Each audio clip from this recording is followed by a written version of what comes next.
প্রিয় দর্শকবৃন্দ, পৃথিবীর যে কোনো প্রান্ত থেকে আপনারা আমাদের এই সিপিজি অনুষ্ঠান দেখছেন, সবাইকে সাদর সম্ভাষণ এবং শুভেচ্ছা জানাচ্ছি। যেখানে আমরা দাঁড়িয়ে আছি সে জায়গাটি নাম হচ্ছে গফরগাঁও উপজেলার লঙ্গাইর ইউনিয়নের বাগবাড়ি একটি গ্রাম।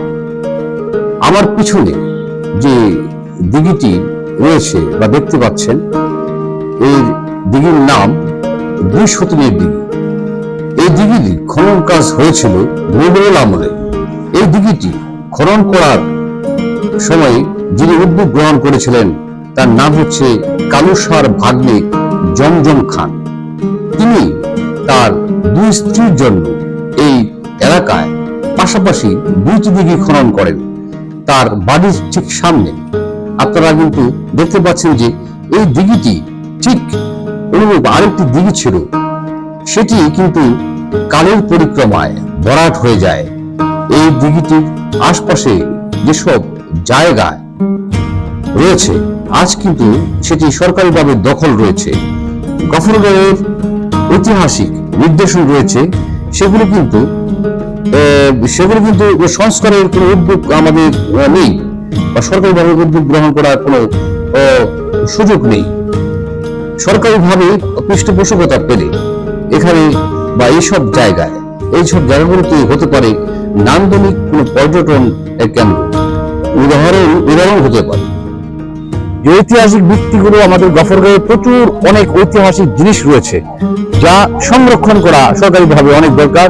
দর্শনীয় স্থান হিসেবে যখন গড়ে ওঠে কোনো কিছু, তখন কিন্তু পর্যটকরা ঘুরতে আসে, তারা দেখতে আসে জায়গাগুলোকে। সেই বিষয়গুলো আজকে জানান দেওয়ার জন্য আমি যে টিম এখানে উপস্থিত হয়েছি। আপনারা দেখুন আমাদের আজকের পর্ব দুই সতীনের দিঘি। গফরগাঁও উপজেলার লঙ্গাইর ইউনিয়নের বাগবাড়ি গ্রামে দুইটি পুকুর স্থাপন করেন কালুসাহের ভাগ্নে জমজম খাঁ। জমজম খাঁর দুই স্ত্রী ছিলেন। এরা একে অপরের সাথে কথা বলতেন না এবং একই দিঘিতে স্নান করতেন না বলেই বাড়ির সামনে পাশাপাশি দুইটি দিঘি স্থাপন করেন। আজও কালের সাক্ষী হয়ে দাঁড়িয়ে আছে একটি পুকুর, অপরটি ভরাট হয়ে যায়। এই দিঘি খুব কাছে দিয়ে ছিল কাউনা থেকে মাওনা পাড়ি দেওয়ার নদীপথ। বাগানবাড়ি বা বাগবাড়ি শত শত বছর আগে এই অঞ্চলে নান্দনিক বাড়ি ছিল কালুসাহের এবং তার ভাগ্নে জমজম খাঁর। জানা যায় বাগবাড়ি গ্রামের অধিকাংশ জমি, প্রায় 120 একর সরকারিভাবে সম্পত্তি 1962 সালে 99 বছরের জন্য লিজ দেওয়া হয়। সেই লিজ ধরে এখানে দিঘির পার ঘেঁষে গুচ্ছ গ্রাম গড়ে তোলে।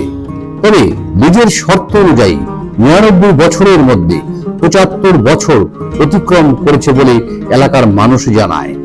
দিঘি ও বাগানবাড়ির নামে থাকা জমির বড় অংশ প্রভাবশালীদের ভুলে রয়েছে বলে জানা যায়।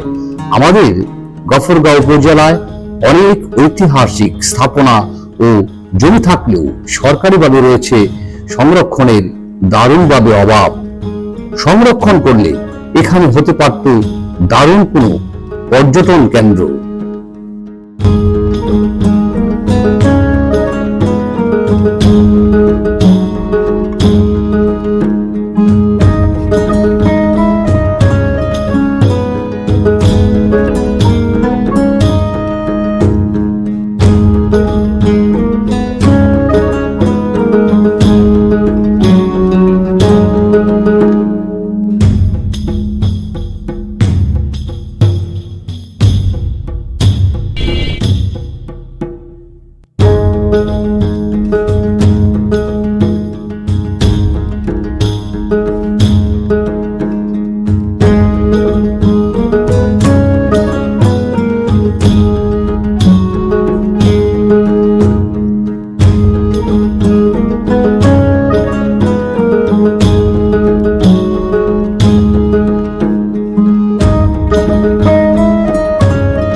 সরকারি লিজ দেওয়া হয়েছে।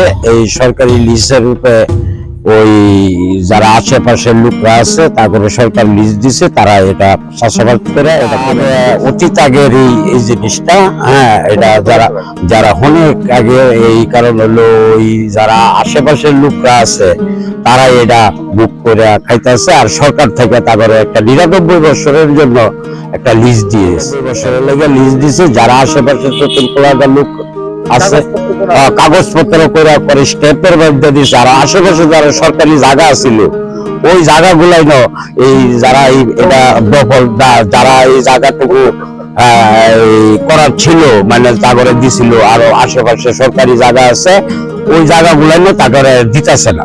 পুকুরের যারা এটা খাইতেছে তারপরে গভর্নমেন্ট তারপরে লিখা দিছে। কিন্তু এই জায়গাটুকু আশেপাশে যে জায়গাটুকু আছে, বড় লোকরা আছে, তারা এটা বুক করে আপনার খাইতেছে। কিন্তু এই সাধারণ মানুষ যে দিঘির যারা আছে তাগরে কখনো